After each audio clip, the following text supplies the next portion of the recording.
Productions presents Guide for the Film Fanatic, the podcast where we invite a guest to pick one movie from Danny Perry's seminal 1986 film reference book and talk to us about that movie. I'm your host, Jason Bailey. Hello. And across the mic and across the country from me is my co-host, Michael Hull. Our guest today is a brilliant film critic, video essayist, and culture writer who is a regular contributor to RogerEbert.com. Her work has also appeared in, among others, the New York Times, the LA Times, Sight and Sound, Film Comment, and her website, The Sheila Variations. A member of the New York Film Critics Circle and the National Society of Film Critics, she is the author of, it takes a minute to lift this fucker up, The Art and Making, I didn't call it a fucker in a derogatory way, Netflix. No, it's heavy. It's a heavy tome. She is the author of The Art and Making of Frankenstein, released late last year by Simon & Schuster. Please welcome our dear friend and yours, Miss Sheila O'Malley. Hi, Sheila. Hi. Thank you for having me back.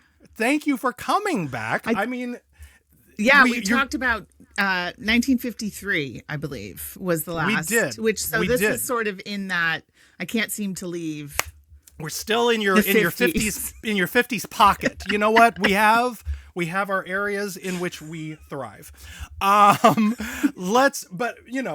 had a great time with you on Very Good Year. Mike still talks about and thanks you for introducing him to, it was Tokyo Story, right? That was my favorite discussion about that film I think I've ever had. Yeah. But of course we had to have you back because you had a gigantic book to promote. So let's talk about it. I'm going to try to, for the YouTube viewers here, just see, this is an impressive, it's big, it's thick, it's beautifully illustrated, and it has masterful text by our guest. How did this project come to be? How did it come to you? What was this specific process like? So it started about 2 years ago, March of 2024. Insight Editions, which is the imprint that brings out all of, not just Guillermo's movies, but they've done, I think, books and merch and stuff for most of Guillermo's movies. And they reached out, and Guillermo had requested me for this, which was amazing. You gotta float on that for a couple months. I floated, but I also, because I'm me, I was like, oh, the pressure is now. I don't know Your why. Your victory was like 30 seconds, I don't know why I can't it? just be like, well, he believes in me. Yes. I had interviewed him like 10 years before at Ebert Fest, and that was when I'm for Crimson Peak, which I loved, and there's a lot incredible of movie similarities with sort of the Mary Shelley gothicness of it all, and I had referenced Mary Shelley in my review a couple times, so I think he was like, I remember this. Wheels start turning. So they had. Anyway, giant ornate Baroque wheels start turning. I imagine the wheels in Guillermo's head to be extremely beautiful and well designed. Yes. Yeah. So of course, it was very exciting. I ended up visiting. They were shooting in Toronto when I got the job, and then they moved to Scotland, and I joined the shoot in Scotland. That was like September. Oh, wow. And interviewed. It was wild. I'd never been to Scotland. I mean, I didn't see any of Scotland. I was with a movie set and being driven around, but it was so much fun. And I interviewed as many people as I could, and then interviewed everybody else on Zoom when I got back, and then handed in the manuscript in like January of 2025. And so since then, it's been, people on Instagram must be like, I'm sick of the, Frankenstein. Anytime something, because they're winning all these awards too. It's like so cool. Yeah. So I got to go to the premiere in New York, and anyway, it's been fun. It was so, I experienced it as so like focused that I really have, I'm so sorry, like been barely able to enjoy. I have moments where I'm like, oh my God, I wrote a book. You've written so many books, Jason. So I'm calling it my first book. That's, beautiful. You know what I mean? There will be more. Yes. Good. So, very good. It was a great experience. And then I finally I reread, I passed it in. There was all these edits. And then when it arrived on the publishing day, I was like, okay, let me sit down and read this. Yeah. It's all a blur. You know what I mean? It's nice. That's a nice feeling, though, when yeah. you get to crack that spine for the first time. For sure. This is not a unique opinion, obviously. I really feel like Guillermo del Toro is one of the true, like, ambassadors of cinema today. Maybe even an evangelist would be a better label for it. He is really out there every day, like, spreading the gospel. For sure. Yeah. Over the process of this book, what did you observe about him as a director, as a person, as a cinephile that sort of stuck with you that maybe you didn't know for sure or was surprising, or just, what was the experience of spending this kind of time doing this kind of project with him? Well, he's unbelievably generous. I interviewed him, multiple times. Probably I interviewed him for like 20 hours over the course of this thing. Like, we'd Zoom. I had dinner with him and Kim Morgan every night in Scotland. Yeah. And, a lot of it is just hilarity and talking about like Dr. Evil. We're not just talking about Frankenstein, but sure. I think the thing that really struck me and really moved me, especially talking to all these department heads, like production design, Tamara Deverell, and the cinematographer, and is just the collaboration that it's obvious that film is a collaborative art, but sure. He I can't remember which person I interviewed basically said that it felt like you were being commissioned for art from him, and you're just hired as so like the people who were putting together the frosty beards on the sailors and all felt like, he loves hand crafts, these old crafts. And like Kate Hawley, who did the costumes, they're, you think that there's probably a bunch of petticoats lying around they have to build them all. So it's like these old art coming in, and those details, he wanted the film to feel handmade. I've definitely had conversations where people are assuming things are AI that aren't. Mm-hmm. Obviously they didn't explode a tower, but that's called a visual effect. Correct. That's called a visual effect. It's not AI. Right. But that ship they built, and he's very, like, I'm sure you've seen the clips. He's just like, fuck AI. This is a movie about humans, made by humans. And good for him. You know what I mean? Yeah. No, I liked how in many ways, he turned the press tour into sort of, a campaign, an anti-AI campaign. I know a lot of us appreciated him using that platform on this scale with like these huge sets and having Oscar Isaac just walking through something that's real. It's so sad that I even have to say that as like a revelatory thing, to see Oscar Isaac walking through a real set should not be this huge. But right. But you lose something when you don't have that. You there's something wonderful about empowering the wig makers and all of that stuff. So, and then watching him on set was fascinating because it's overwhelming. It's Netflix, so there's like cranes. This is not an indie shoot. No. But he's just very friendly, and he's the same. Yeah. Definitely the leader. Definitely like, okay, everybody quiet down, and everybody, Right. So anyway, it was a treat to see him at work. He's a bear, and he was editing it as he shot it. So he'd wake up at 4 a.m. and go. It's like for 8 months he was doing this. He lives and breathes it. And, it's just that's how he works. Yeah, that's amazing. That's amazing. Well, it was I'm so thrilled that you had the opportunity. It was great. And that the book came out so beautifully, and I look forward to reading more of Sheila's books. Moving from this to another of your obsessions, what film did you select from Guide for the Film Fanatic to discuss with us today? King Creole, 1958. You knew I had to.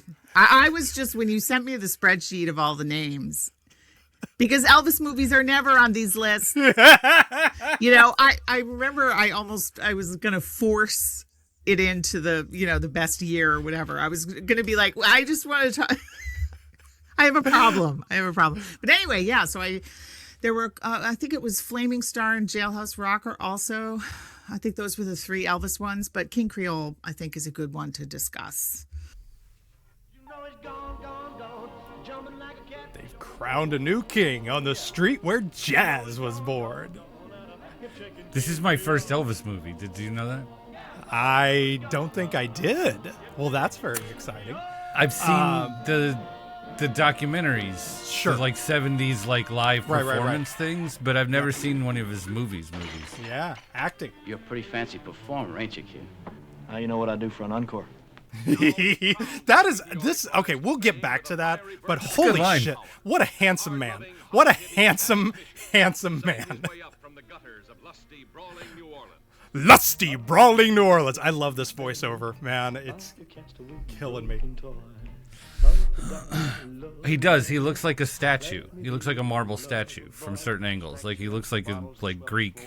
Yeah. Like model of humanity. It's completely insane. Like I said, I've only ever seen the like 70s concert things. Like I genuinely had never seen that perspective of. I mean, I've seen like pictures of him and stuff from that time, but yeah.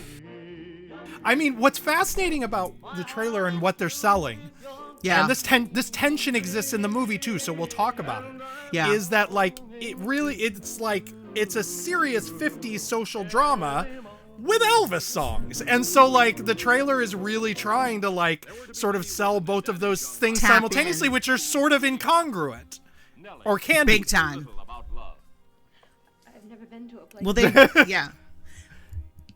Well, they wanted James Dean for it, but he died. You know, he sure did. Hal Wallace bought the rights to the book, and then, and the book is similar, but it's a boxer, not similar-ish. Yes.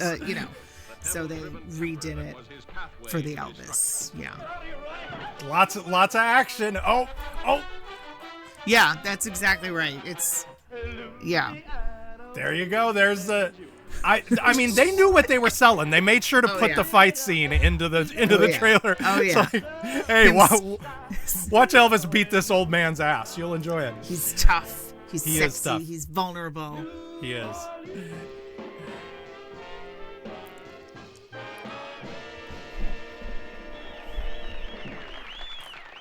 King Creole is the 1958 Elvis Presley vehicle from the acclaimed director Michael Curtiz, whose distinguished filmography included Captain Blood, Mystery of the Wax Museum, The Adventures of Robin Hood, Angels with Dirty Faces, The Seahawk, Yankee Doodle Dandy, Mildred Pierce, White Christmas, and, oh yeah, Casablanca.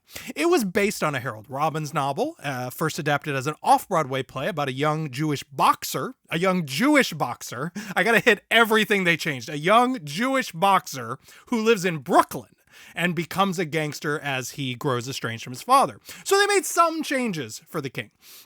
Before they did, as Sheila mentioned, James Dean, as well as Paul Newman, Ben Gazzara, Tony Curtis, and John Cassavetes were all considered for the role.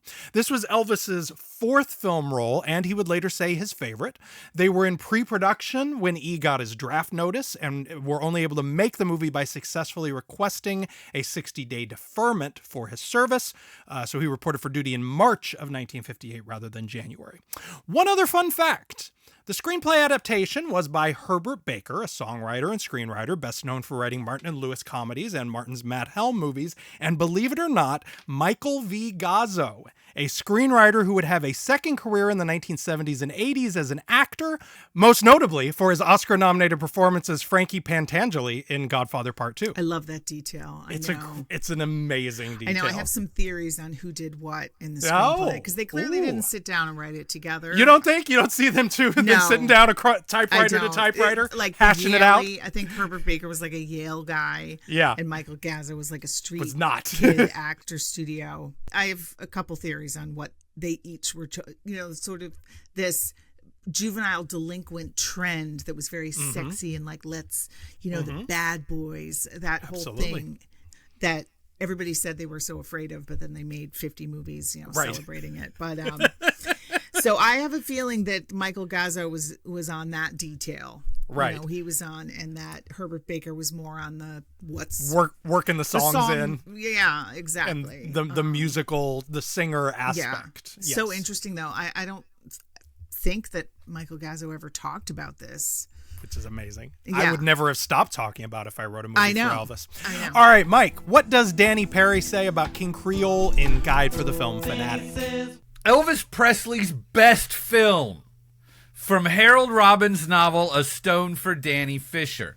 Presley's a tough, quick-tempered kid living in New Orleans who's always getting into trouble because he refuses to back down to bullies, as his weakling father, Dean Jagger, has always done. He gets mixed up with some young thugs and hoodlum. He gets mixed up with some young thugs and hoodlum Walter Matthau. Which is a funny phrase, hoodlum That's Walter amazing. Matthau. No, it checks out. It really checks It is. out. Yeah. I'm going to take that amazing sentence again, and that I'm leaving in. He gets mixed up with some young thugs and hoodlum Walter Matthau, who wants him to sing at his King Creole rather than at the competitive club of nice guy Paul Stewart. But he mellows under the influence of pretty Dolores Hart, who works at the Five and Dime, and Carolyn Jones, Matthau's unhappy mistress. Presley gives a strong, tough performance, and his singing is terrific. He is ably supported by a fine cast, particularly Jones and Hart. It's a shame her career was so brief. And the direction by Michael Curtiz is very efficient. Film is styled much like his Warner Brothers biopic. Wait, you're a biopic guy? Biopic? No, Okay. the fuck I am. No. Absolutely some people, not. Yes, some people say biopic. Like they I think think that's they're how you both- I say know, and they're objectively wrong. They're the I GIF mean- people of biopic, but I here mean, we are. I'm not gonna I agree with you, but if you were one of those people, like you're my boy, I wasn't gonna talk I shit. appreciate that you were going to bend for me. It came out that way because I was reading it in on the flow, you know what I mean? understand. Yeah, So yeah, you yeah. can sort of see it that way, but no, I that understand. is incorrect. That is, and I am going to take that over, and I'm leaving this in too. Fair.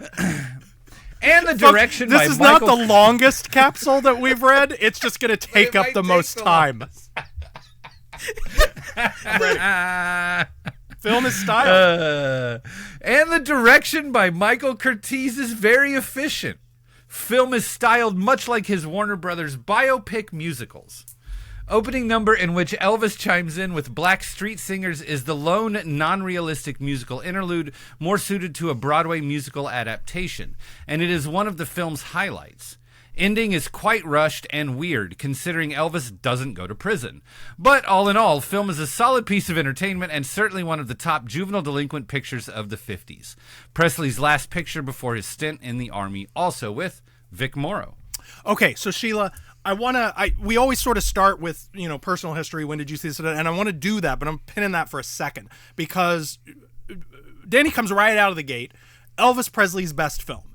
And you, as, for my mind, the foremost expert on Mr. Presley's film work, do you agree or disagree with that statement?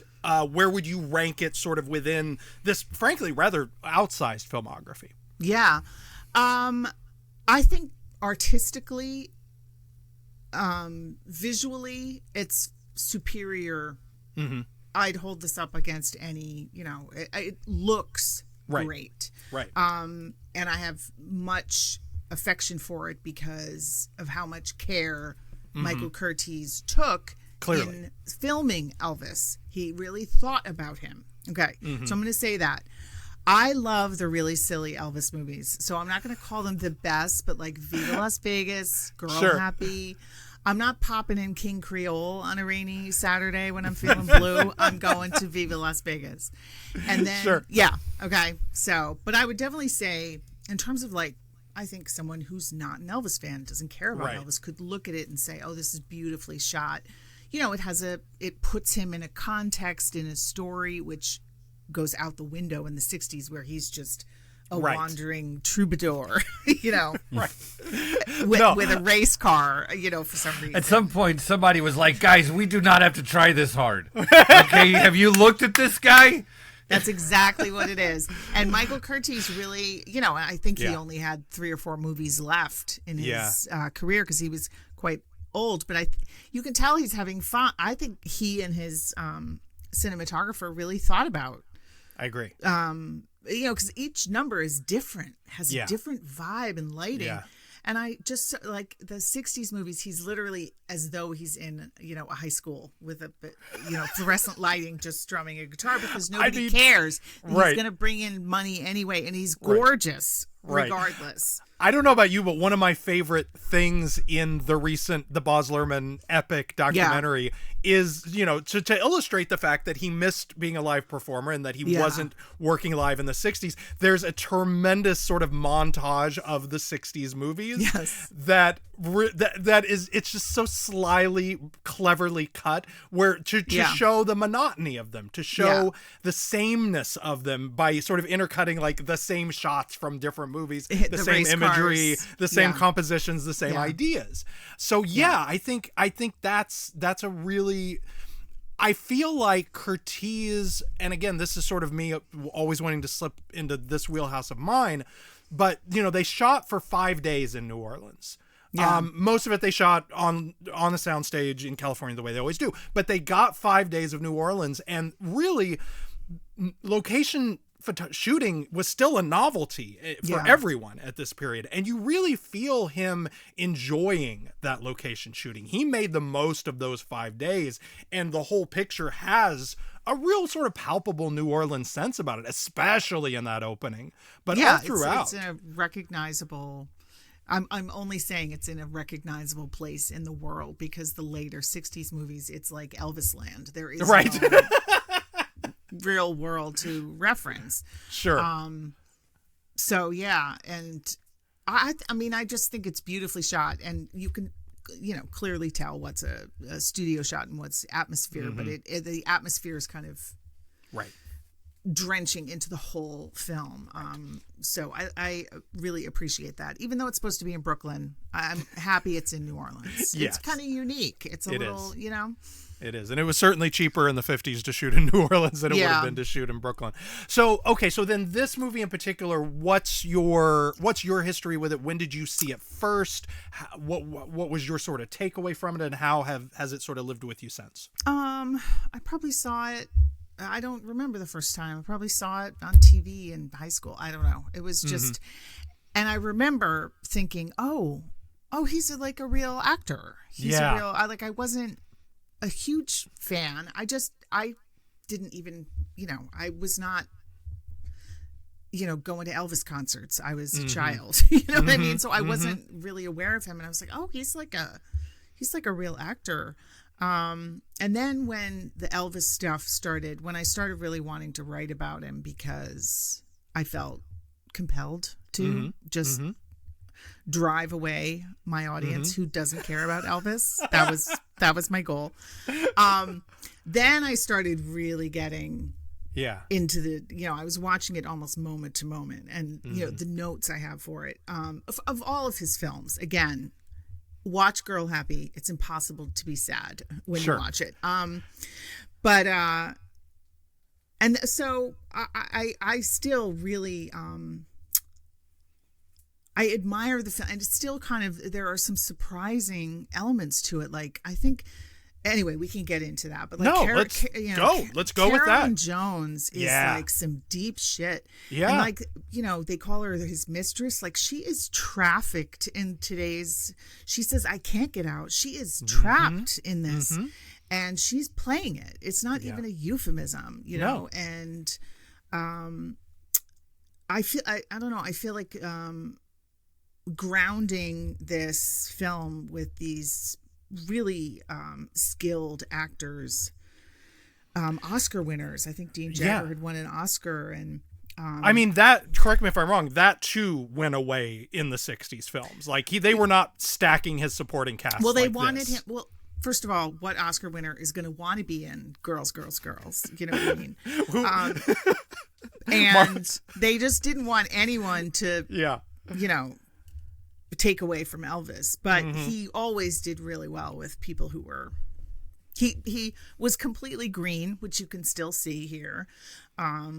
He's an amateur feeling his way, but he can act when he is opposite someone who is real. He is his scenes with Carolyn Jones are terrific. Yeah. And he like kind of drops into this he's not, well, I think what I like about it and him as an actor forgetting about how the career went later, is yes, I would say there's an amateurishness. There are times where he stops himself. He's supposed to be interrupted by somebody, and he stops himself. Those are like just amateur green things. Sure. So if you can look past that, what he doesn't do is push. He doesn't try to win an Oscar. He's not embarrassing himself by, he keeps it very chill. Yeah. And you don't feel like, oh my God, stop overacting. You don't feel that way, which I really appreciate. So I can live with someone learning how to act on our time, as long as you're not embarrassing yourself by, screaming to the heavens. He just would never do that. So I think quite good here. I think you're really seeing in a very pronounced way him folding into kind of the style of the moment, he talks about how much he loved going to the movies, how much time he spent, before he was famous, so he was always, if I'm not mistaken, a film lover. And, this sort of naturalistic, introverted, it's sort of a cliche to even refer to it in these terms now, but the Marlon Brando sort of actor studio style that had become so prominent and important in the 1950s, like he's within that tradition. I swear to God, and I wrote this down, the way he says his sister accuses him of throwing everything away. And all he says in response is, yeah. But the way he says it is so imbued with frustration and pain and resignation, and it's all packed into that one sort of tossed off word. That's a Brando moment. That's being able to be in a make believe situation and not try to seem like you're alive. You just have to kind of underplaying be it. alive.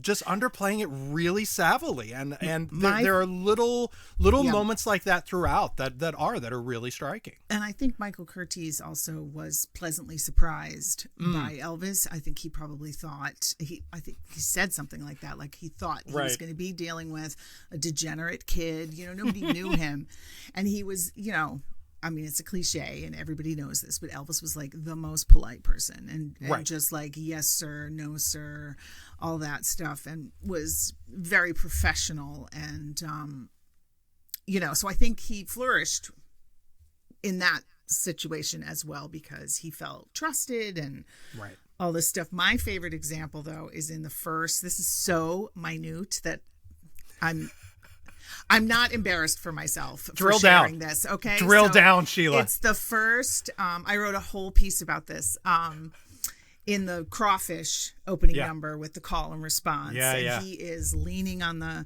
balcony, basically, I'm sorry, but like fucking with his body as he's singing. He's like doing this like it's like so, and he's like waving to the strippers across the street. And, he goes inside. It's beautifully shot too. So the camera's out on the balcony, and he's singing. It's completely fake, right? It's a fake, it's a musical. Right. He walks inside, you can see him through the window, and he picks up the comb, and he's going to comb his hair. And but before he combs his hair, he cleans out the comb.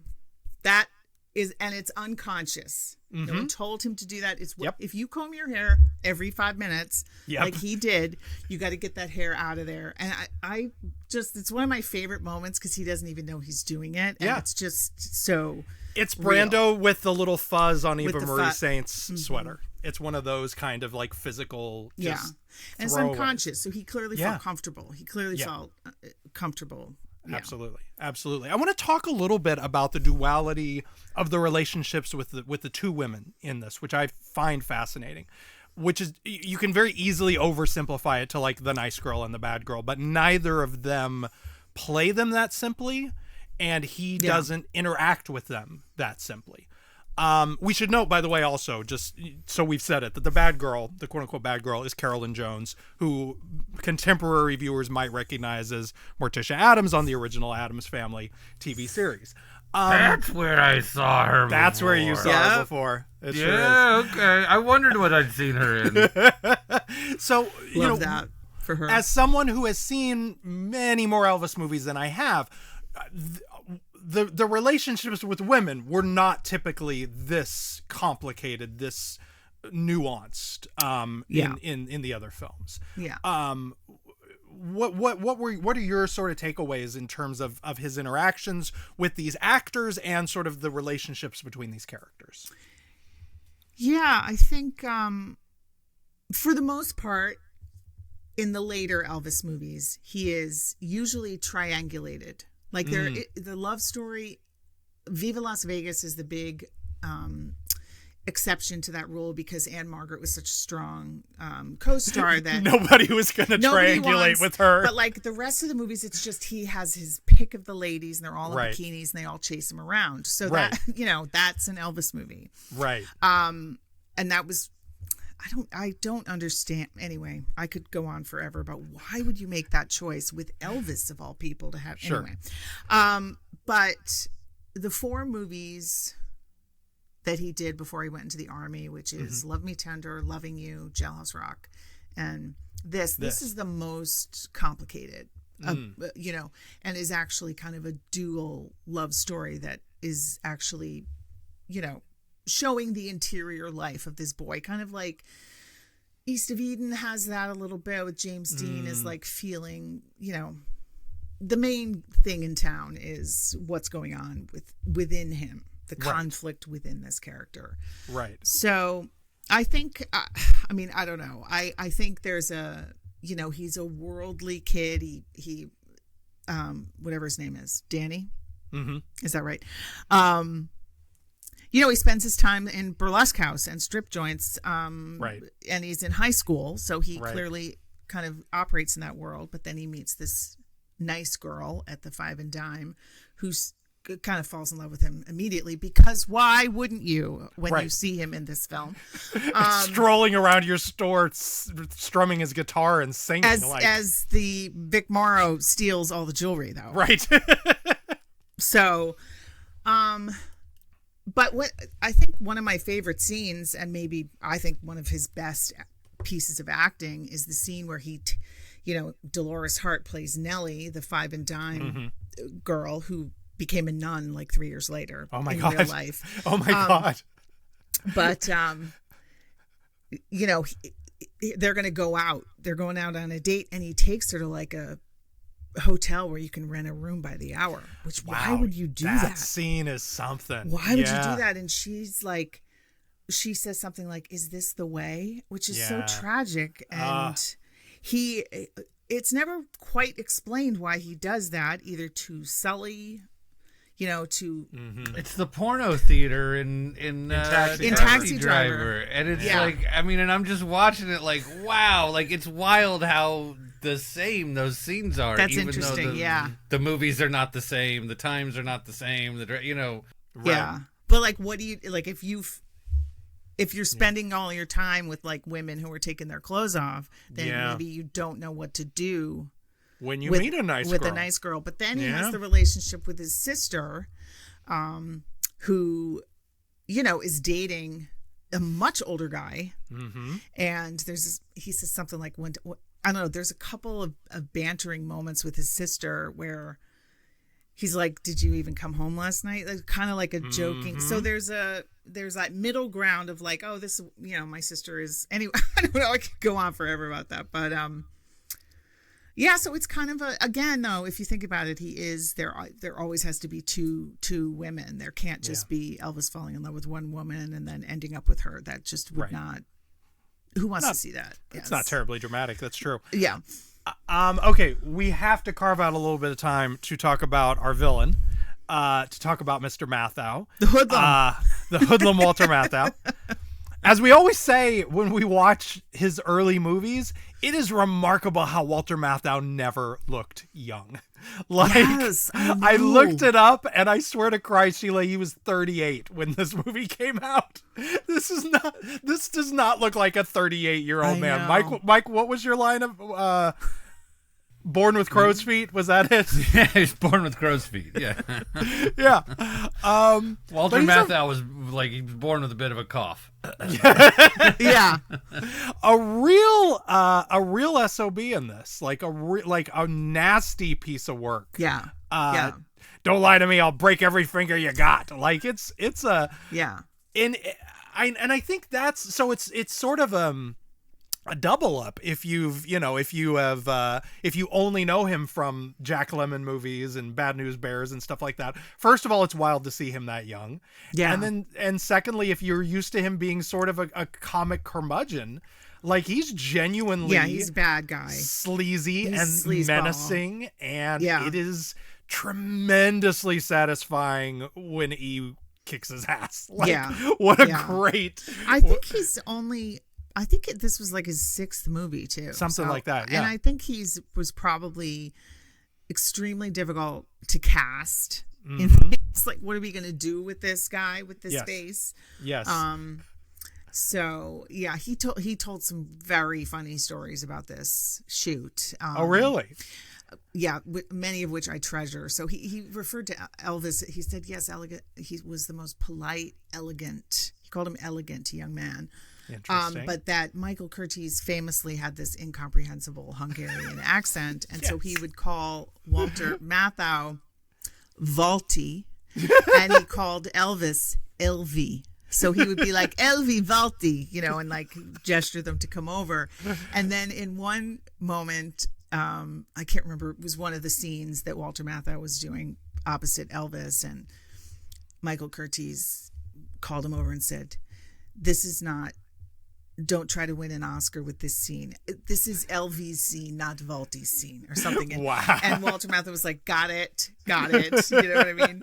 So it was very kind of, they sound like they had a really good time. That's charming. Working on this. But yeah, he's great. And, is not a cartoon villain. No. He's truly disgusting and a little bit scary. I mean, yeah. Carolyn Jones he's also is like just scared. Yeah. He's playing mean. He's not playing like the sort of drawly, like southern syrupy, I'll bury you in the swamp guy. Like he's sort of playing a New Yorker, like definitely. I mean, sort of with that, like more of just sort of a like 50s tough. As opposed to that sort of trying to do a Southern thing at all. And it stands out, and it's a little bit weird, but it also kind of works. Like, he just showed up and took over fucking Bourbon Street until one of you hicks gets it together to come take it back. Right. Yeah. Good call. You're like, where did this guy come from? It's sort of weird, but it super works. And I think a big part of what makes it work is, like you just said, she seems credibly scared. Right. I mean, over and over and over, she seems credibly scared. I think that point you made is a 30 or 40% of why he seems credible. Absolutely. Because you're shining that off of her, yeah. All right, well, we've talked quite a bit about it as a real movie, as a 50s drama, et cetera, et cetera. Let's carve out just a tiny bit of time here before we move on to talk about it as a musical, to talk about the songs. Because... I mean, and to that end, I'm curious, like, it's definitely one of his more sort of professionally made movies. How does it stack up in terms of the music in this movie as opposed to some of the other ones? Like, there's not obvious, there's not a big memorable, there's not a Jailhouse Rock number in this. No, but there is Trouble, which he opened his 68 comeback. The 68 special. This was Trouble. my next question. Thank you, Sheila. Oh, great minds. Yeah. So... Elvis loved that song. Yeah. And I think, did Lieber and Stoller do that one? I think they did. So Jerry Lieber and Mike Stoller had written, like Jailhouse Rock and all of these other, they were like young, they wrote Hound Dog. Right. I just double checked, and yes, definitely Lieber Stoller joined. So they had written a bunch of songs for Jailhouse Rock, and it was before the Colonel had kind of really figured out what he was going to do. So like Lieber and Stoller were like pitching songs to Elvis. Sure. Specifically to Elvis, and the Colonel kind of put a stop to it because they wanted to own the rights to all of these songs, which is why Elvis got rich. Right. Because he owned those songs. Right. So they were, understandably, it would have been great if he had done more, but he had they were able to squeak, 3 songs in there. The rest of the songs, which is Trouble, they wrote the alma mater song, which I'm sure they're not writing home about. Sure. And then maybe New Orleans, but anyway. King Creole was one of King those. Creole. Okay. Yeah. And the rest are kind of in this hill and range is the the name of the publishing company that Colonel put together for all the songwriters, but I think they're good songs. Like New Orleans, which I would love to talk about, is like, that's Elvis as stripper. Like he is like the stripper says something like, "Oh, someone shouted at me to keep your clothes on." It's like, well, because Elvis is the only stripper in this joint right now, because it's a burlesque number, which again is a gender bending, which I don't know if, anyway, I love that number. It's maybe one of my favorites. But yeah, it's a very robust soundtrack, which is cool, especially because they're good songs and not just placeholders. Yeah. Again, another element that sort of took a hit in the 60s pictures was the quality of the soundtrack tunes. Okay, well, let's take a quick break, and then we will talk about the movie's release and reception. $1 Million Quartet. What about it? $1 Million Quartet. What about it? I'm just gonna say $1 Million Quartet every now and then between now and the end of the show, just to make sure.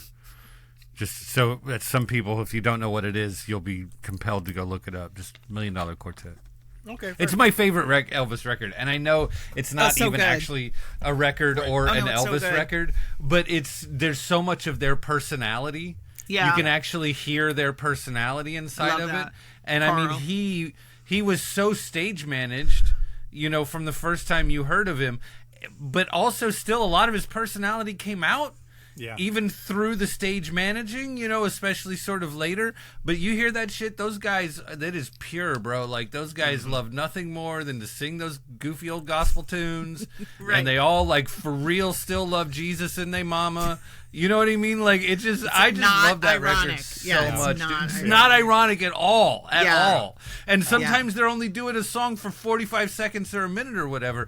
But, like, you can feel it coming out of them. Those guys have been playing those songs since fucking kindergarten. Yeah. I mean, I just love that record so much, dude. It's I just so can't. We can't talk about him without just saying that. Okay. There we go. That's all. All right.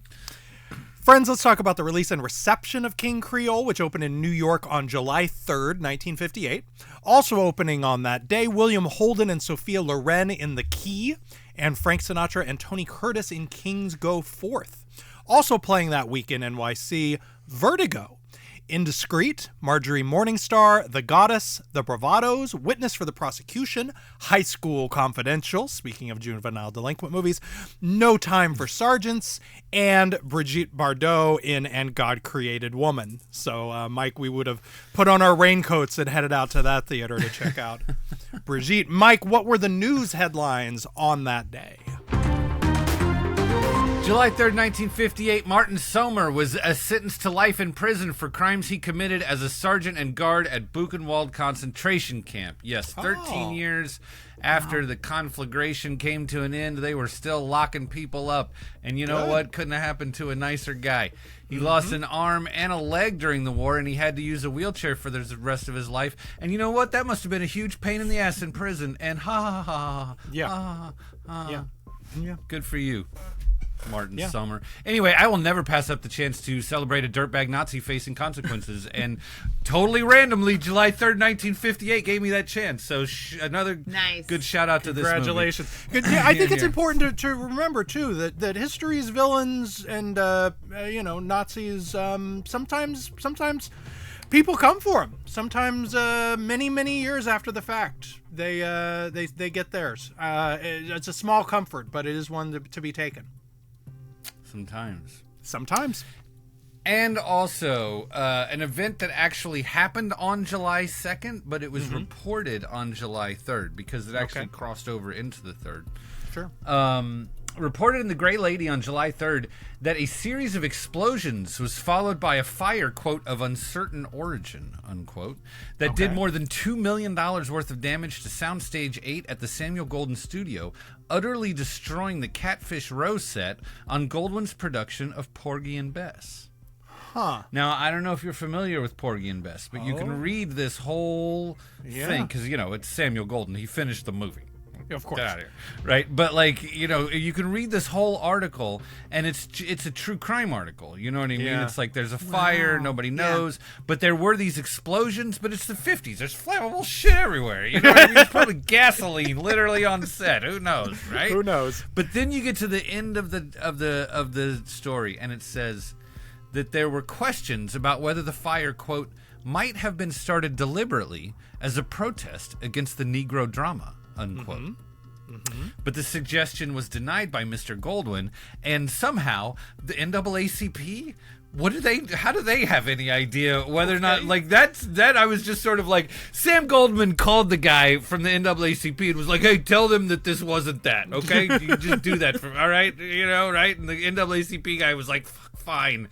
That doesn't make it. How would they know? Why would they make such a statement? I don't know. I just found that to be a very sort of weird end to it. But 1958, you think about, there's church bombings. There's a lot of bad stuff going down in 58. And so at least the New York Times was tuned into the possibility that somebody didn't want Samuel Goldwyn to make Porgy and Bess. Interesting. So there's the news for this random ass day in the middle of 58 was way deeper than I expected. That's two stories is all we got for today. Jason, what did the critics say about King Creole? King Creole. Howard Thompson opened his New York Times review thus, quote, as the lad himself might say, cut my legs off and call me Shorty, Elvis Presley can act. It's a pleasure to find him up to a little more than Bourbon Street shouting and wiggling. Acting is his assignment in this shrewdly upholstered showcase, and he does it, so help us, over a picket fence. End quote. Howard Thompson decided to be a little hip and didn't wear it well. In Billboard, a publication we've never quoted in this section of the show before, Bob Bernstein wrote, quote, Elvis Presley's new film shapes up as a box office winner. It's got plenty of action and characterization, and the star gives his best acting performance to date. It's also got a dozen solid songs headed for coin, which, like the scenario, are designed to please even those cool to Elvis, end quote. Variety opined, quote, Presley shows himself to be a surprisingly sympathetic and believable actor on occasion. He also does some very pleasant, soft and melodious singing. But the scribes at the Catholic World, while granting, quote, Presley shows signs that he is getting the hang of acting, insisted, quote, the picture itself, however, after a promising enough beginning, turns into a lurid melodramatic hash. It's a good band name, Lurid Melodramatic Hash. Composed in about equal parts of juvenile delinquency, gangsterism, and sex. These may be legitimate dramatic subjects, but the script gives them an illegitimate viewpoint and leaves muddied moral issues dangling. End quote. That guy loved that movie. God bless He sure it. did. Sure did. And on the moral issues dangling, how did it do in terms of box office and awards, Mike? It was another hit for the King, taking in $2.64 million at the box office in North America. The movie didn't win any awards of note, but the soundtrack album went gold, peaking at number 2 on the Billboard charts in America, and number 1 in the UK. I bet he made more money off the record than the movie even. Probably so. For sure. Okay, now it's time for a segment Which we connects us back to episode 1 of this season, and Led Zeppelin's The Song Remains the There Same. we go. There we go. Which was okay as a movie, but did very, very well as a double album. Sold the shit out of those soundtracks, You're yeah. right, Jason. It's time for us to stop doing podcasts. Our red string board is too big and too I can't well even connected. imagine. Now it's time for a segment we call Double It Up, where we select one movie that we think might make an ideal double feature with today's focal film. Sheila, you are our guest, which means you go first. I was coming up. I was thinking like Good Will Hunting. That came to Okay. mind. Okay. I don't know, kind of a little. But Yeah. now that Mike, now I think Taxi Driver though. might be a fun. Now that you've said that, I don't know. There was something about kind of the sweetness, earnestness, and also the, I mean, don't even get me started on Good Will Hunting, but the troubles that we're seeing there are, not timeless. Yeah, they're timeless, but it's also like, come on, these are like well-fed boys from, so it has this kind of earnestness, but, it's purported to be about a serious subject. Yeah. So anyway, that was the first thing that came to my mind. So I'm just going to go with that. But now I think Taxi Driver might be a funnier night. There we go. I decided, okay, let me find the analog to this in the comparatively slender Beatles filmography. And that made me want to recommend Help. Which is definitely like, I think it's fair to say, Sheila, when people think of Elvis movies, they usually think of Jailhouse Rock, maybe Viva Las Vegas. When they think of Beatles movies, they think of A Hard Day's Night, and for good reason. But I've always had a soft spot for Help. It was my Uncle Dave's favorite Beatles movie. And he had told me about it for years before I saw it. It's, and like sort of when you put this up against a Viva Las Vegas, it's a very different sort of style. That Help is much more cartoony than the sort of, faux documentary almost of A Hard Day's Night, but it's a lot of fun. It's beautifully made. Richard Lester, terrific director. The color cinematography is really striking and gorgeous. And I think just sort of underrated just because it's the second best Beatles movie. So I put it in sort of, similar to King Creole for E. Mike, what is your pick? Shout out to Uncle Dave, first of all. Yeah. Okay, look, Elvis is great. Yep. This is my first Elvis movie. Yep. He looks like a Greek god. He's a sculpture. Yep. Curtiz clearly knows how to use him well. Yep. Right? But there's one real movie star in this movie, and it's Walter Matthau. So I am gonna pair it with a movie from my favorite Matthau period, when he was in that stretch when like him and Elliot Gould could be leading men of like sort of action movies. Yep. And I'm gonna say go watch Hopscotch, which is the other side of the sort of Walter Matthau, and I don't mean the grumpy old men side. Right. I mean like he's got a hot girlfriend and he's clearly fucking in Hopscotch. I mean, come on, bro. Like, that's great. No, he pulls Glenda Jackson in 2 movies. I mean, come on, man. Like, nobody would let him do that now. He would have to be like a billionaire, and it's part of the joke that he can get somebody way out of his league. No, he's just that fucking smooth in Hopscotch. He plays a CIA agent. Jason has recommended this movie at least once every season of whatever thing we've ever done. Never miss an opportunity to tell so people I'm just about Hopscotch. Getting in ahead of you on this season of Guide for the Film Fanatic to recommend Hopscotch. The other thing that I like about it, though, I watched it just again the other day after watching this, and when I was like, what's my favorite Matthau movie? I was like, I think it's this one. I mean, not, because we talk about Pelham all the time. Of course. Okay, but it's... The idea that he made him... Okay, first of all, the idea that there were good guy CIA agents is hilarious. And I hope that that's real. Sure. I don't know that I believe it. But the whole thing is premised around this idea that there's sort of a pushback within the CIA against the dirty tricks guys. Right. And the dirty tricks guys are played just... reprehensibly by Ned Beatty. Like, you just want... I mean, he's the guy that the, like, I'm pinching your head thing was made up for. Like, is his character in this movie. He's just so gross and terrible, and you just want bad things to happen to him. Anyway, I don't know, man. It's such a great movie, and I don't know... And I want for it to be real, that there was pushback, and that there were good CIA guys. And on afternoons when I'm feeling really cynical, that movie gives me a chance to feel a little bit better. There we go. So, all right. Let's hear it for Walter Matthau. Let's hear it for Walter Matthau. What? I will add one of the many gifts Jason Bailey has given me over the course of our friendship. I mean, like, I've enjoyed things, but like, it's Bailey who's always like, but did you see Matthau in that? And I'm like, you know what, man? You're really right, dude. Yeah. And then, you know, a guy says that to you enough over the course of 30 years, and you're like, bro, you're right. He really is the best. One of the many gifts Jason has given me.